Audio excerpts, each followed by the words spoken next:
Cherlapally jail దాకా అమాయకులేమో జైల్లో ఉన్నారు. కానీ కొడంగల్ నుంచి కొండారెడ్డిపల్లి దాకా అరాచకాలు చేస్తున్న దుర్మార్గులేమో ఇవాళ గద్దెనెక్కి కూర్చున్నారు. మీరు చూస్తా ఉన్నారు. కొడంగల్లోనేమో పేద రైతుల భూములు గుంజుకునే ప్రయత్నం ఒకవైపు, ఇష్టం వచ్చినట్టు భూములు ఇవ్వమంటే అర్ధరాత్రి ఇండ్ల మీద పడి ఆడవాళ్లు చిన్నపిల్లలను చూడకుండా అరాచకాలు చేస్తున్నది కాంగ్రెస్ ప్రభుత్వం రేవంత్ రెడ్డి నాయకత్వంలో. మరొకటి నిన్ననే చూసినాం.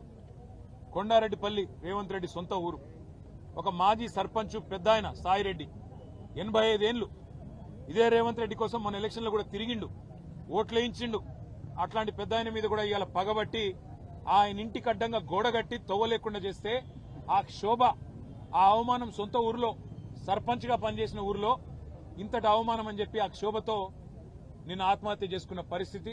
ఇవాళటి కూడా కల్వకుర్తిలో ఆయన భౌతిక కాయం ఇంకా అట్లే ఉంది. నియంతల పాలనలో, దుర్మార్గుల పాలనలోనే ఇట్లాంటి ఆంక్షలు చూస్తాం. ఇండ్ల కడ్డంగా గోడలు కట్టే పరిస్థితి ఎక్కడన్నా ఇదివరకు ఉండేనా? మేం లేదా ప్రభుత్వంలో 10 ఏళ్లు ఎన్నడన్నా ఇట్లాంటి వార్తలు విన్నారా? సొంత ఊరైతే, సొంత కాన్స్టిట్యున్సీ అయితే నీ సామ్రాజ్యమా? నువ్వేమైనా రారాజువా? నువ్వేమైనా చక్రవర్తివా? లేక 1000 ఏళ్లు బతకనికి వచ్చినవా? సొంత ఊరైతే, సొంత నియోజకవర్గం అయితే నేను ఆడింది ఆట పాడింది పాట అంటే నువ్వు నియంత కాదు, నువ్వు చక్రవర్తివి కాదు రేవంత్ రెడ్డి. నీలాంటి వాళ్ళు చాలా మంది కొట్టుకపోయినారు, నువ్వు కూడా కొట్టుకపోతావు. ఒకటి మాత్రం పక్కా, ఇవాళ కొడంగల్ నుంచి కొండారెడ్డిపల్లి దాకా కాంగ్రెస్ ప్రభుత్వం చేస్తున్న అరాచకాలు, శిశుపాలుడి తప్పులు ఎట్లయితే ప్రజలు ఆనాడు లెక్కబెట్టినారో ఇప్పుడు రేవంత్ రెడ్డి పాపాలు కూడా అట్లే లెక్కబెడతా ఉన్నారు.